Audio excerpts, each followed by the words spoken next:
What's up, world? I'm Matt Newberg from HNGRY, and this is The Feed.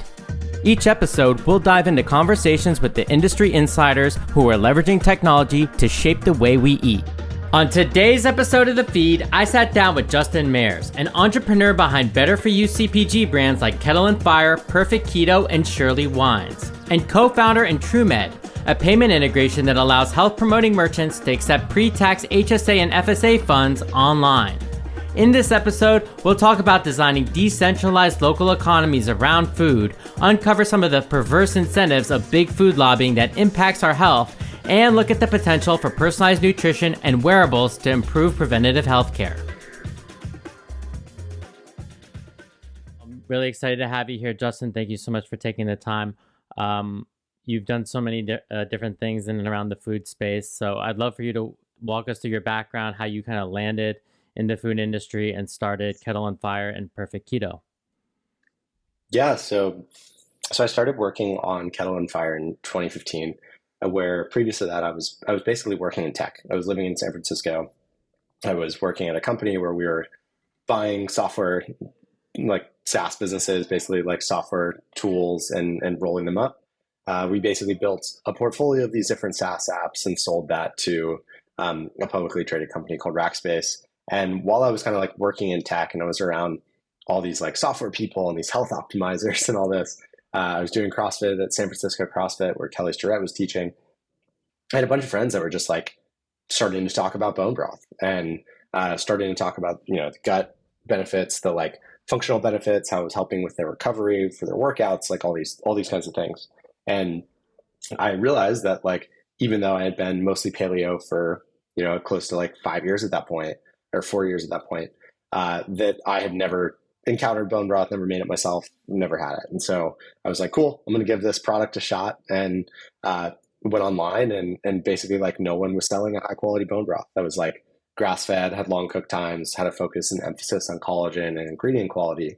And so that's when I decided, along with my brother, basically to start what became Kettle Fire, the first like company that was using grass fed bones and super quality ingredients to make a bone broth that was like high in collagen, nutrient dense, all these sorts of things. And so that was 2015. And, here we are almost like 7 years later, and it's gone quite well, much better than I thought we would have gone when I started the business.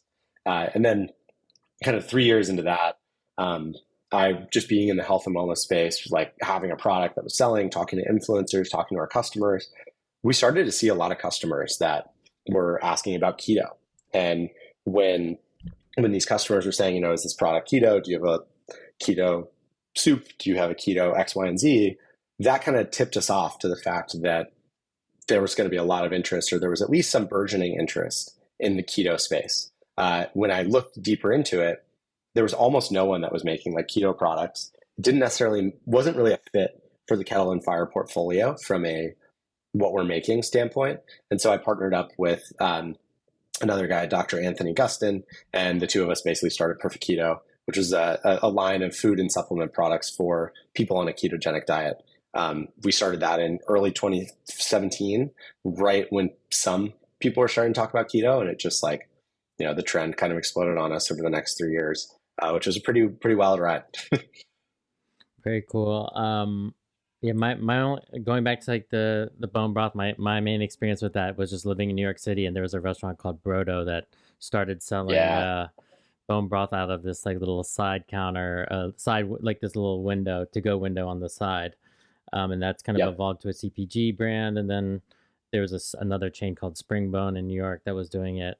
It's super cool. I'd love for you to also catch us up on some of like the latest work that you're focused on. You're a venture partner. You co-founded a company called HNGRY. There's another company called Upside Financing, True Medicine, Help Kitchen. There's a lot of things going on. So give us a high level, what you're up to lately.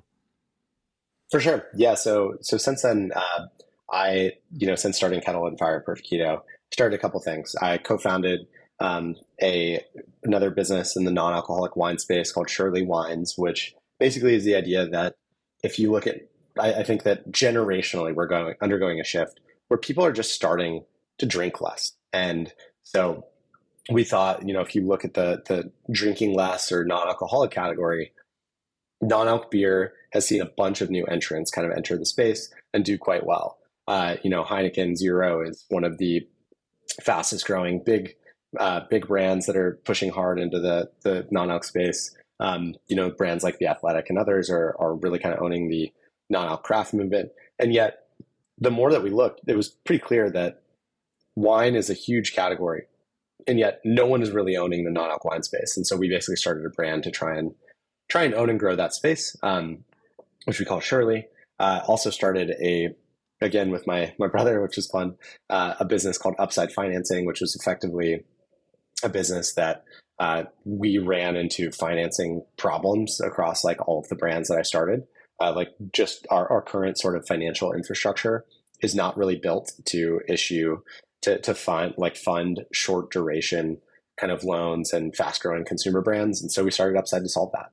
And then most recently, like I started and I'm working on a company called TrueMed, where TrueMed is basically, if across all of the companies that I've started, the thing that is very obvious to me is that we should be spending way more money as a country on things that fall in the bucket of prevention. So like high quality food, supplements, things that look like lifestyle interventions like gym membership, sleeping better, and the like. And yet we're not, because we don't have good incentives to invest in these areas. And so we started TrueMed as a way to allow merchants and companies selling health and wellness products to basically tap into consumers' HSA and FSA funds, where we're sort of building think of it like a firm for HSA FSA, where if I'm Kettle Fire or some other brand that's selling a healthy product, I can work with TrueMed to all of a sudden accept the $140 billion that are in HSA and FSA funds in consumers' pockets. And as a consumer, all of a sudden I can use pre-tax HSA FSA funds on things that I want to buy that fit into a healthy lifestyle and that help treat or alleviate a chronic condition that 90+% of Americans have on a regular basis. So that's kind of the overview of the stuff that I'm doing now and have done. Awesome. Yeah, looking forward to diving into that one. If you had to like kind of draw like a common thread between all these different um, companies that you're involved in, what do you think that thread is, and what really motivates you to get up every day and do the work that you're doing? Great question. So I would say that the thing that motivates me is I think that the country, like the US, everyone in the country is sicker than our parents, far sicker than our grandparents. We're like have worse weights, way worse rates of mental issues and disorders and challenges, obesity, overweight, almost every chronic disease is up and to the right, and it's just bad. And I think at the core that we are sicker, less healthy, and the like, from than our parents, because we have a food system that is actively poisoning us. And almost every time that you consume something from a big food provider or interact with the food system in some way, that food is like more toxin riddled, less nutrient dense, and is guaranteed to be more harmful than the food system that sort of our grandparents interacted with. And so I just kind of think that is like the biggest problem that we have as a society that people are not broadly talking about, and that is at the root of almost all of the problems that you see in society today. And that's just what gets me jazzed up and excited to go to work in the morning. Awesome. Yeah, I mean, I see a lot of those trends as well. Just under half of the population is obese. The majority of US adults are either pre-diabetic or diabetic. We spend, roughly twice as much on healthcare as we do food. Hmm. And so nothing is aligned, and there's just plenty of misaligned incentives, and people just kind of acting in their own best interests, that is leading us to this like head-on collision of all these different massive trillion-dollar industries colliding when um, they should all kind of be aligned. Yep. Completely agree. So let's just start with Kettle and Fire. I guess like I'm curious about the regenerative aspect there. I just like talk to us about this triple bottom line of, why it's better for your own health, why it's better for the environment, and like why is it better when it comes to the overall food industry and spending dollars on packaged food at the grocery store. Yeah. So a couple things are going on. So if you look or rewind, 50 years, uh, 60 years, like Campbell's Soup and others used to have bone broth and use real bones when they were cooking a bunch of their soups. Like there's a reason that, there's sort of this cultural phenomenon of, oh, you're sick, like have some chicken noodle soup. Like that's an ancestral thing that that existed and was promoted as this idea mainly because of the sort of immunity boosting and gut health benefits that come with cooking chicken frames or animal frames and bones for long periods of time. Like when you cook animal frames, you get full spectrum amino acids, nutrients, collagens, things like these that the average person is just not getting elsewhere in their diet. And so with Kettle and Fire, we're trying to bring bone broth like back into the American way of eating. Do so by using extremely low, slow cook times to maximize nutrient density breakdown and nutrient absorption when it's consumed by people. We use grass-fed, grass-finished bones when it comes to cattle, organic, pastured, and have a regenerative line when it comes to chicken, and effectively are trying really, really hard to source the highest quality, best bones that you can buy if you're buying in the grocery store. Now, why I think what Kettle and Fire is doing is interesting is if you look at at literally any big food company, all of the big food companies were started, over like 100 years ago, pretty much, with almost no exceptions outside of like Sovos and Simply Good and some of these new sort of roll-ups that have come around in the last 20 years. But all of the big ones that you think about, Campbell's, General Mills, Procter & Gamble, and the like, are like over 100 years old. And so these companies at this point in their life cycle, they are almost entirely owned by shareholders, and they're publicly traded. They're owned by shareholders, and those shareholders have practically no direction or even the ability to direct this massive ship that is like a publicly traded consumer company. And what that means is that over the last 50, 70 years, you've seen these companies go from, making products with whole ingredients to being directed by shareholders to maximize profitability, EBITDA, and everything at the expense of product quality and nutrient density. And so you've slowly seen Campbell's take bone broth and stock and real bones out of all their soup and broth products. You've seen the big consumer companies shift from using tallow to using like seed and vegetable oils. You've seen these big companies switch from using, sugar in small amounts to using high fructose corn syrup in everything. And I think that shift, basically means that that these companies are creating products that are making people sick like every single day. So I think then, and I'm very strongly believe that if we're going to fix the nutrition and health crisis that we have in the U.S., smaller food producers where these companies are using high quality nutrients, high quality ingredients, making something that tastes good and using real food to do so, and supporting your local, like smaller kind of food companies that are not publicly traded is going to be a big part of the solution. The second thing I think is, Kettle and Fire, we source from a quality standpoint. We are not a big food company, and which I think like it's very worth supporting all not big food companies in this messed up nutrition and food system we have. The third thing that we're doing that is really exciting to me is Kettle and Fire is one of the first brands that has really made a push into this like regenerative agriculture world. So we spent a lot of the last 2 years figuring out how we could source, test, and basically create the first bone broth that's made from animals that are certified regenerative. Now, regenerative agriculture is a way of farming that involves building soil health. Like it turns out that if you have rich soil, basically, and healthy soil, that the bacteria, plants, everything in rich, healthy soil and grasslands actually pulls carbon out of the atmosphere. And so you go from this model of traditional industrialized agriculture where it's heavy tillage, uses a bunch of chemical inputs and the like, to a model where just building healthy soils actually sequesters carbon and puts it back in the soil. I think that regenerative agriculture is going to be one of the key things that gets us out of sort of our climate struggles and challenges. And I'm like really proud that Kettle and Fire is one of the few brands that's leading the charge when it comes to using regenerative agriculture techniques for a product that is, at a relatively decent scale. Awesome. Yeah, love the work that you're doing, and I yeah, totally agree about the packaged food, and you know, it's just it's an uphill battle when it comes to convenience and the amount of lobbying and just everything that has been ha- set up for this industry to kind of continue on this current path. But something has to change, and it's great to see brands like yours step up to do that.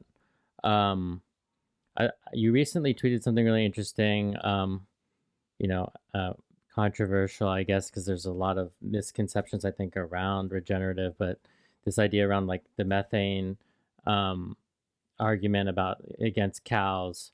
You tweeted that 98% of soy meal grown in the US is used for animal feed. Soybeans are not normally in a cow's diet, so then it leads to them burping and farting a lot, which harms the environment. I'd love for you to kind of dive in a little bit more and talk about kind of the set up the explain the USDA agricultural subsidies as they currently exist, and talk about some of the second order effects of those subsidies on climate and health. Yeah. So there's this kind of meme that cattle are what's causing a lot of climate change problems. Besides that, I think just being completely wrong. Like basically, cows are cows when raised properly are part of a very natural cycle, the methane carbon cycle that doesn't bring net new carbon and other greenhouse gases into our environment, unlike fracking or burning hydrocarbons that are underground in the form of oil and natural gas does. I think that that's totally wrong. But more than that, there's this kind of meme that methane and the ways that cows are farting is causing climate change. And if you look, I think that one, the environment, the argument just doesn't hold any water. But secondly, if you look deeper, it's like almost so much of a cow's diet is not ancestrally appropriate. It's like, soybean, basically like soybean that is pressed soybeans that were used to make soybean oil. It's oftentimes like wheat and corn that people have already used to make oils and other products. And cows are basically fed this garbage and done in an industrial feedlot where basically they're farting and whatnot, and the manure is put in these massive cesspools. And we're saying cows are the problem.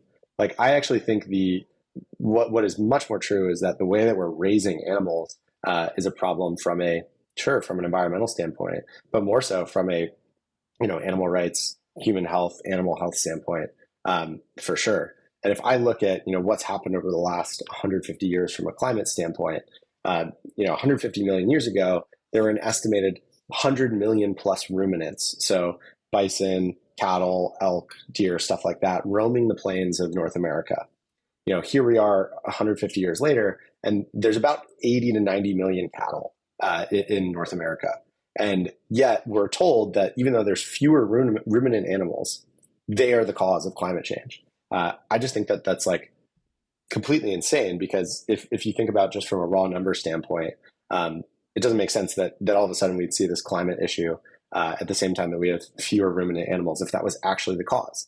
So I think makes way more sense to focus on hydrocarbons, energy, and the way that we're producing and getting, fossil fuels basically for our climate issues. And secondly, I just think that if you want to point the finger should be pointed when it comes to agriculture far more at the natural gas, petroleum, and chemically intensive industrialized agriculture system that we have, and the way that we treat and feed these animals, than the fact that these animals exist at all. And so it's something that I feel very strongly about, and I just can't help but feel like this is like one of the dumber arguments that people get into when it comes to climate things. Yeah, really fascinating. Yeah, to think that farts are going to make up for all the globalization trends of Totally. the amount of airplanes that are in the sky every day. I mean, it's just absolutely insane. How so? It's obviously more costly for a company like Kettle and Fire and all the amazing grass fed butcher companies that are giving us like high quality meats to to sustain those practices of regenerative, and that should only really be accessible to people who can afford it. How do you start to kind of fix those incentives to make this kind of the norm? I mean, it just seems like this is a very meaty problem, no pun intended. Like this is a very hairy Yep. problem. Yep. Yeah. I mean, so I think that these things sort of tend to be self-correcting in some sense, in that there's this idea of like the best cure for high prices is high prices. I don't know if you've heard this, but basically, like as you see high prices, for something like regeneratively raised meat or the like, the important thing is for consumers to actually have at least some set of consumers that understand the benefits, both from a nutrient density and personal health standpoint, from an animal health and welfare standpoint, from a climate standpoint, to actually be willing to spend, pay their hard-earned wages and spend it on things that make them healthier, like regenerative agriculture. And I feel pretty strongly that if you look at, if you look at something like organic 30 years ago, 40 years ago to now, the cost curve on many things that are organic has come down quite substantially. If you look at things like grass-fed beef, the cost curve on these things have come down quite substantially over the last 20 years, as more and more consumers have become aware of the benefits of these different things. And as demand grows, supply sort of grows to meet that. And as supply scales up, that's when you start to see costs of these things come down.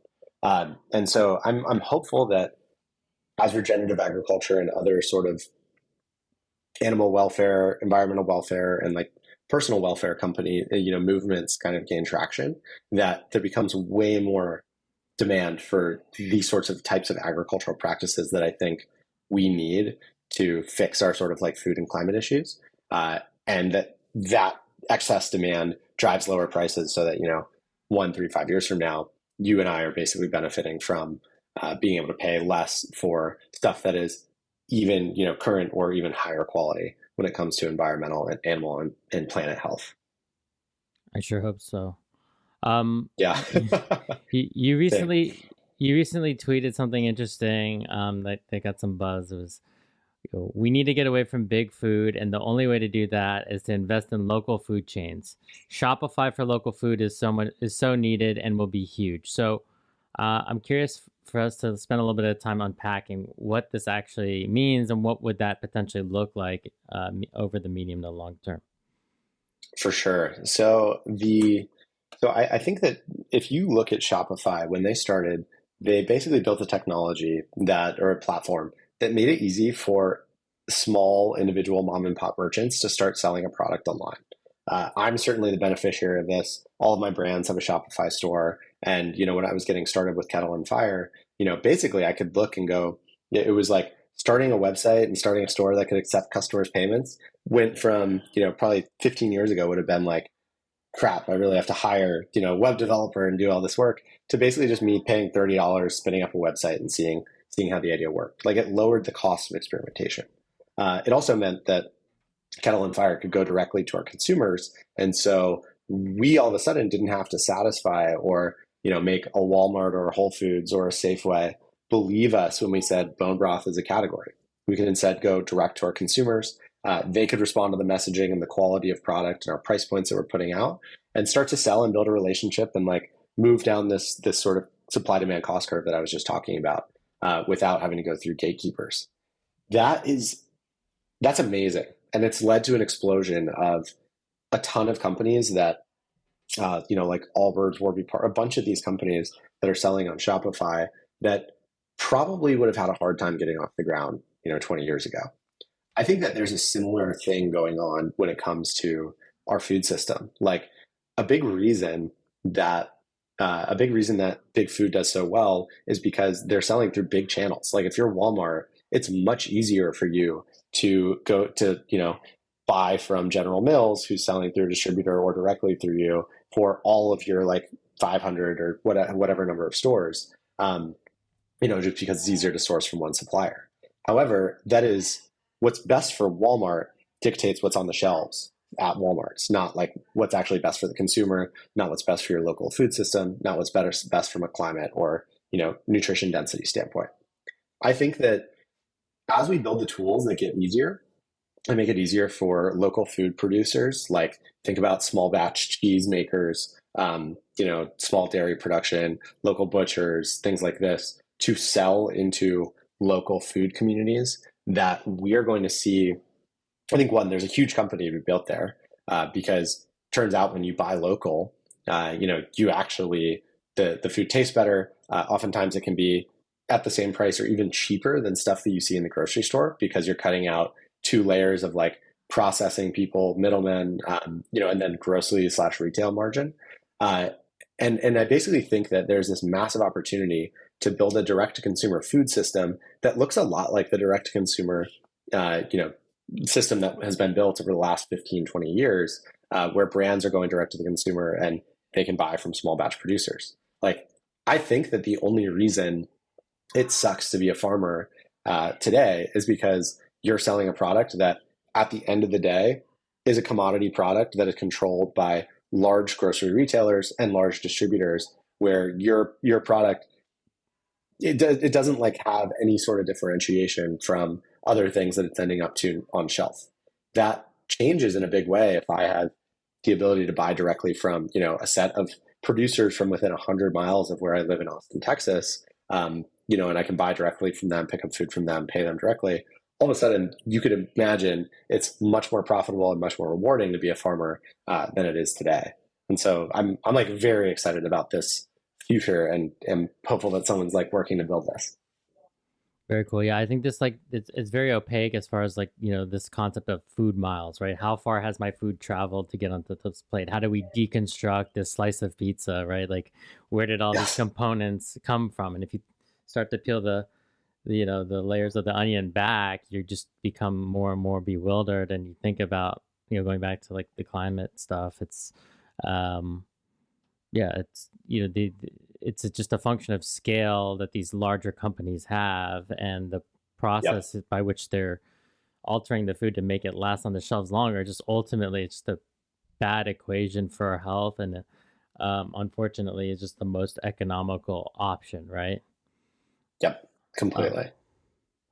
and then you think about a little bit going further upstream, like not only just selling direct to consumer, but commissary kitchen space, being able to you know go from an idea in your kitchen to renting a commissary space. I'm sure when you were starting Kettle on Fire, the landscape of commercial kitchens was far different than what it is now. You can go on the kitchen corridor, or you can go on one of these websites and find excess kitchen capacity to rent out in the off Yep. hours.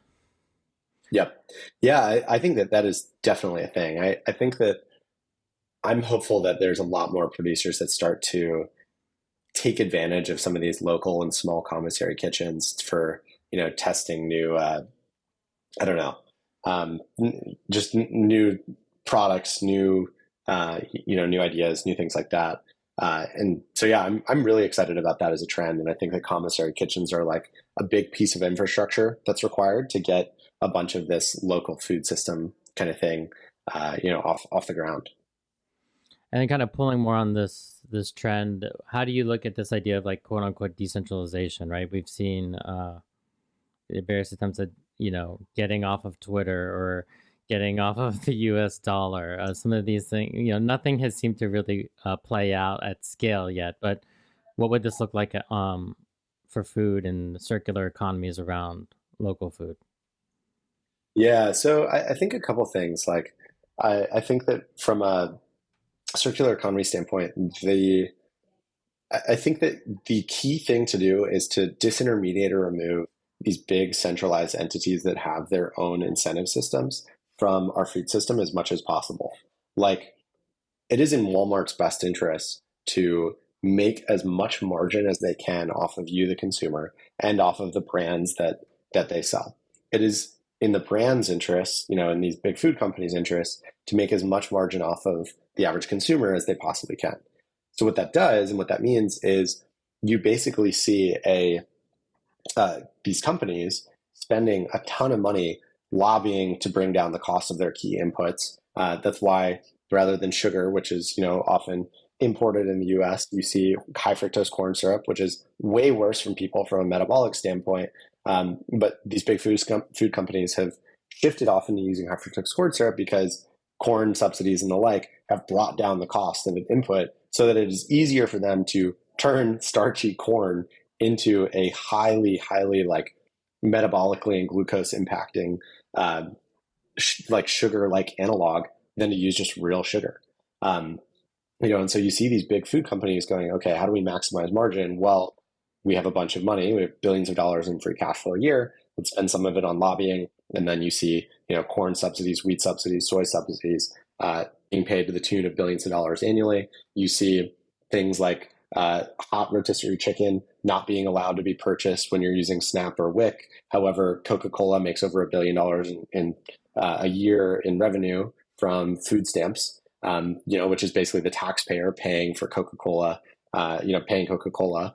And so you see them sort of like trying to influence the demand side of the equation, trying to influence the supply side of the equation. And what they do is they're creating and entrenching themselves as hyper high margin, extremely powerful, rich entities that are basically printing money by selling nutritionally bereft food products at very high margin to the American consumer. I think that a lot of that stuff gets thrown out the window when the more dollars you shift towards a local food system. I think that if you have smaller producers, all of a sudden they can't actually spend, $20 million or whatever a year on lobbying for more corn subsidies or being able to accept, food stamps and the like. All that they can do is basically try to compete on product quality, on price, on a bunch of other things that actually, I think competition generally leads to better results when it comes to when you're working in a system that is not like rigged by some of these big food companies and by our political system. And so I think that to the extent that you can have consumers that are driving more demand directly to local food producers, and those producers can be responsive to that demand by creating products that are more nutrient dense, have better animal welfare, taste better, and are grown seasonally, locally, all this stuff. I think that there's the potential for us to see a world where this local food movement explodes upwards by a factor of like 10 or 100x over the next, 10 to 20 years, just by connecting the consumer with small batch food producers and doing so at a cost that basically means people are spending the same or potentially even less buying local than they are today buying from Walmart. Yes, this is terrifying. And yeah, we absolutely need like a longer, fatter tail of brands, right? We don't need, Totally. the vast amount of our calories coming from, you know, a small handful of companies you can only count on one or two Same 7 hands. companies. Yeah. Yeah. I'd love to I love how passionate you get about, in your blog post kind of talking about, I think it was last year, about at the end of last year, talking about this bullshit food compass thing that General Mills paid Tufts to do. I'd love for you to just talk about some of this, talk about some of Yeah. the stuff around obesity pills. Give us a couple of these examples where there's two kind of players. One where you could increase the spend on, let's just say, like something like a school or hospital meal, but then there's some other evil empire that's like basically at odds with this, that's spending money to get their product into the mix. Like, talk to us Yeah. about some of the interplays there. Yeah. So I wrote an article at the end of last year on the Tufts Food Compass, and what the Tufts Food Compass is the dean of nutrition at Tufts University, this guy Dariush Mafazarian.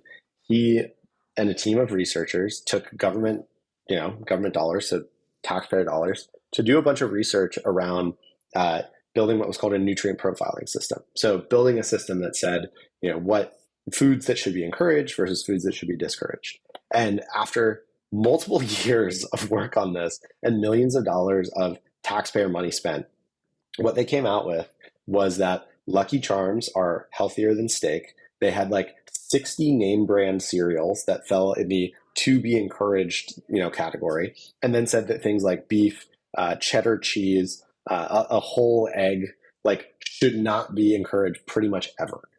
They also came out with things where if you look at the funders of the study, it's like Darius has received money from General Mills and some others. Danone is another one. And wouldn't you know it, Danone, one of the top sellers of almond milk. Turns out almond milk is one of the most to be encouraged, healthiest products that we could imagine, according to this Tufts nutrition profiling system. They also, one of my favorites was like Cheerios received like a 95, basically, which is, has a little bit of sugar, is enriched, highly processed wheat product that is not a food. And yet pita bread received like a 1 out of 100 on this score. And so you're just like, you just read this stuff and you're like, only in the name of like, only by like distorting and leveraging science, quote unquote, could they tell us, or could these people actually say that Lucky Charms are healthier than steak? No mother thinks this. No one who has like looked at these products for a second thinks that when they're buying Lucky Charms, they're making a healthy decision. And yet it's these bullshit studies that get put out there that are funded by the NIH and others that then end up informing government and nutrition policy. It's like what happens next is, school lunch programs or school breakfast programs go, oh, this is a study that points to Lucky Charms being healthier. Sure, we're going to ignore that it's funded by Big Food. Well, it turns out that General Mills will pay us, some amount of money to serve Lucky Charms to kids, and during school, and we don't get paid by the beef lobby, by the egg lobby, by any of these other groups that are selling commodities to sell their stuff.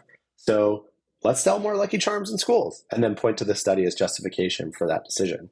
Last thing I'll say on this is like, this sort of special interest driven food policy, nutrition policy, and whatnot is what is driving risk factors in like obesity, type 2 diabetes, depression, anxiety, all these things in our youth today, and have made it such that the New York Times a couple of years ago did an article about how kids who ate school lunches are now like, eating school lunches is a risk factor for obesity, overweight, type 2 diabetes, and the like. It's like our entire food program, which is oriented towards feeding our kids, is now a risk factor for them being sick, depressed, overweight, and obese for the rest of their lives, simply because we've like kowtowed to special interests and had them funding and determining food policy when it comes to schools and other sort of federally supported programs. It like literally is disgusting when you think about it. Yeah, so disappointing and so depressing. But I do want to give a shout out to Dan Guisti at Brigade. I don't know if you've heard of him, but former head chef at Noma, who is working tirelessly to take the paltry budgets of school lunches and turn them into actual plates of real food. And awesome. He's doing God's work. So shout out to Dan, who's been doing his thing, who's based, I think he's been in Connecticut, but he's expanding throughout the tri-state area, and like I said, doing God's work. I would love to talk more about TrueMed. Kind of this interplay between healthcare and the food space, and what you can do right now. Give us the pitch, how you're looking to align these incentives between, let's say healthcare, food, and then kind of health and wellness industries selling products that, would reduce kind of the burden of care for these insurance companies. Yeah, so I feel very strongly that one of the things that we need to do as a country to fix the sort of metabolic disease and chronic disease crisis that we see in the U.S. is fix the incentives that lead to that make it cheaper for everyone to buy processed unhealthy foods rather than make it more expensive to make the healthy choice. And so what we're doing with TrueMed is we're basically creating a product and a payments platform that allows merchants and companies that are selling health and wellness products, things like that fall into the bucket of lifestyle. So, healthy food, supplements, sleep aids, exercise equipment, things like this, like anything that sort of has been shown to lead to a healthier human along the lines of like lifestyle and prevention. We basically are helping these brands, these companies, tap into the $140 billion that are sitting in HSA and FSA accounts that are over 40 million Americans basically have. So HSA and FSA accounts are tax-free accounts that consumers can allocate their dollars towards these different accounts to pay for medical expenses. That's how they're mostly used today. However, what we're doing is we're allowing consumers to spend this bucket of pre-tax funds on things that they want that fall into the category of like preventative wellness. Like when, 72% of Americans are overweight or obese, 93% of them have some sort of metabolic dysfunction. We very strongly believe that what the US doesn't need more of is we don't need more dollars going into a treatment system that treats people only once they're sick. We need vastly more money flowing into systems and companies that are helping people keep their health while they still have it, as opposed to just address it after someone's already been sick. And so that's kind of what we're doing with True Medicine. And we're basically working with a bunch of different brand partners. We're pre-launch right now, but talking to a bunch of different brand partners that have committed to basically launch with us and start to accept HSA and FSA funds on their sites where they're selling health and wellness products. Very cool. And do you need, and this is, what is the role of employers? Like, do they need to opt into this? Because this is part of kind of your, you take the dollars out of your paycheck and allocate it to this fund, or how does that all work? And Yeah. then So yeah, go ahead. Yeah, so we work with the existing HSA and FSA companies that are already out there. We're not doing anything that requires a ton of legwork or changing what you're doing. Simply, if you're a consumer that wants to use TrueMed, you can go to a site and one of our merchant partners that uses TrueMed and check out using your HSA or FSA card. On the employer side, we're trying to make it as simple as possible for employers to use their existing setup to pay for, to use these HSA and FSA funds to for employees to invest those funds or spend those funds in things that fall in the bucket of prevention. Got it. And do you think that companies could go even further and, try to quantify the productivity of their employees when they are sleeping better and eating healthier? For sure. I mean, that's definitely something that we would like to do at some point in the future. I think right now it's like hard to quantify. I mean, how do you say, like, even if we were to say, okay, let's measure this person's productivity, how would you measure that today? It's sort of unclear. And so I think that there's a lot of work that can be done, around helping quantify this sort of stuff better, but we're not there just yet. I think we will be though, just not yet. It's like kind of unfortunate that there's the real incentives from like a capitalistic standpoint are in like you said, downstream. Once you are sick, it's clear that okay, we can treat this person. If we give them like healthier food, then the cost for them will go down. But when it comes to creating marginal improvements on our health through lifestyle and dietary intervention, we just don't have great data on all these different things. There just hasn't been enough double-blind studies done. Totally. So there's this big black box. So I guess the big question I have for you is like, how do you think, trends like wearables, personalized nutrition, at-home testing kits, and all these kind of products that I guess you could put into the category of currently being sold to biohackers and people who want to optimize their health, are going to ultimately scale and prove their worth to the mainstream? Yeah, I certainly think that they will become a bigger piece of our health puzzle. I think that the jury is still out on how we'll best leverage that data and use that data. But I certainly think that for me, the magic thing that if you look at like the US healthcare system, less than 2% of all of the trillions of dollars that get spent on healthcare go towards anything that resembles prevention. I think that the key thing we have to unlock as a society is figuring out how to put more dollars towards helping people remain healthy. Like healthy is your God-given state. Like you're born, almost everyone is born, into health, into vitality and energy. And then your environment, our food environment, our toxin exposure, all these things sort of sap it from you as you get older.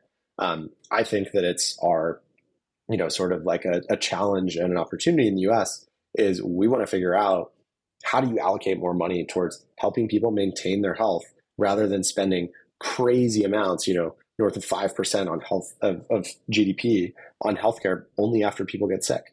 And I think that wearables and understanding better the connections between what I put in my body and how that impacts my sleep, my metabolism, like all these things is going to be a key piece to unlocking more of these dollars that currently flow into wellness and health.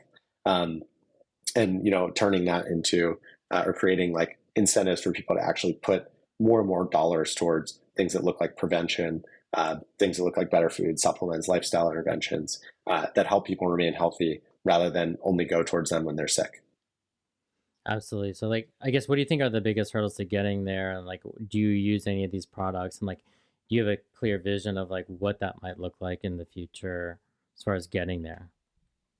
Yeah, so I think that it looks like as soon as we can tie the metabolic and other markers of disease to one's diet and lifestyle and these sorts of things, and do it in a way that's like very clear and obvious where the feedback loop is stronger, that's when I start to think things start to change. Like I'm very hopeful that we're on the cusp of seeing more and more healthcare and payer and insurer dollars go, away from pharma and more towards being able to spend money on food, health, lifestyle, and other interventions. And as soon as we see, the small like trickle of dollars go from we're only going to pay for pharma surgeries and other like acute things to we're going to pay for like customized nutrition meals. We're going to pay for a nutritionist or a functional medicine doctor or the like to work with patients that are at risk or have certain disease conditions. As soon as we see these things start to work, which are starting to with the likes of Virta Health and some of these others, I think that we're going to see more and more payers that are going to feel comfortable taking what feels to them like a risk and investing in things that look like prevention and lifestyle medicine. And I think that probably we are like starting to see that today. And as things like Virta and as these sorts of things, start to scale and do well and have more and more proof points, I think you'll see more and more payers and insurers start to dip their toes into these areas. Yeah, I mean, when people ask me like, what are you most excited about within the food space when it comes to innovation? I get this question all the time. It's not like ghost kitchens and quick commerce and food delivery stuff that I constantly write about. It's this next trend, which I'm starting to see evolve and taking a very long time, but I'm very confident it will happen, which is this idea of personalized nutrition, a mashup of the healthcare, food, and wearables and supplements all coming together to, leverage big data insights to the degree of n equals one, right? Like you're talking about. I guess my Yep. question for you is there's so many companies, right? I've tried CGMs like levels. I do gut microbiome tests every few months, which is pretty gnarly.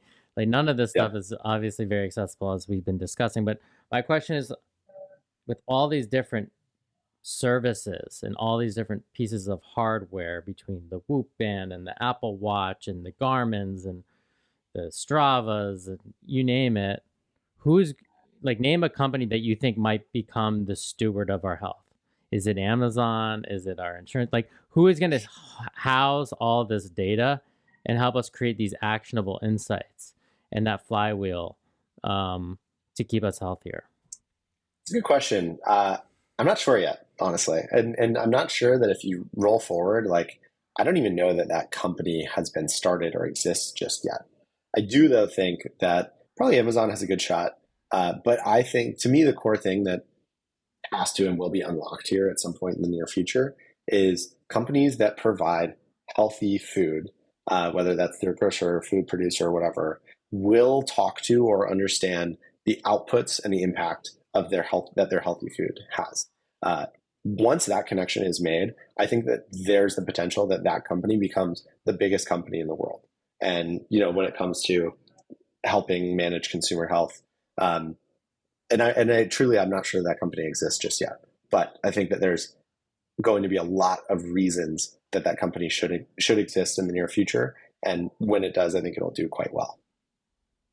I guess kind of coming at towards the end of our conversation, I'd love for you to just like paint a picture of like an ideal scenario you think that might plausibly take place sometime in the next 10 or so years. Either an experience like walking through the grocery aisles or sitting down for a meal and looking at a restaurant menu. What will the impact be of this data on that experience? Yeah, I mean, I think that my hope and what I think will be the impact is that all of a sudden we will go from a situation where the average person and, has no understanding of what food and their diet does to their body. Their doctor has no idea of what they're eating and what that does to their metabolic conditions or chronic conditions.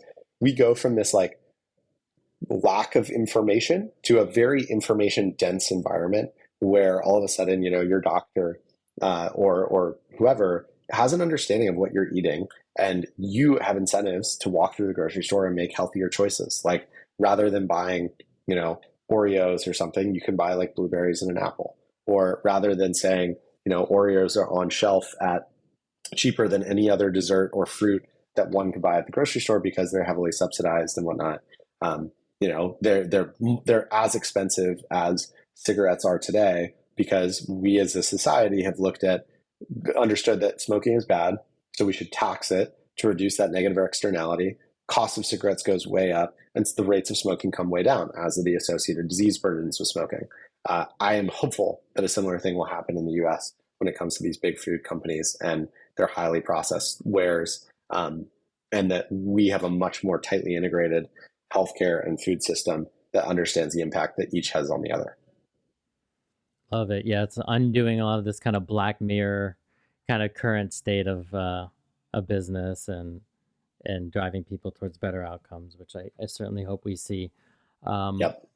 Justin, it's a unique opportunity and pleasure to have someone like yourself on this podcast who's been involved in so many different aspects of the food system. So thank you for coming on. I'd love to give you just a brief moment to plug away whatever it is you'd like to plug away. How can people sign up for your newsletter? Anything you want to promote with your various startups? Now's your time. Yeah, thank you. So if they want to check out my newsletter, I'm justinmares.substack.com, or you can just Google Justin Mares newsletter. I'm also on Twitter at JWMares, and then starting TrueMed at truemed.com, as well as Kettle Fire, Perfect Keto, and Shirley Wines if you want to look up any of the brands that I've started. Amazing. Well, yeah, looking forward to seeing how those all play out, and hope to have you back on sometime in the future. Thanks so much. Thanks so much. Thanks for tuning in. If you like what you hear, please hit subscribe wherever you're listening to this podcast. And if you're curious to get a firsthand look at the cutting edge of food and tech, check out HNGRY.tv. That's Hungry with no U, where you can join in on live conversations like these or sign up for the free weekly newsletter.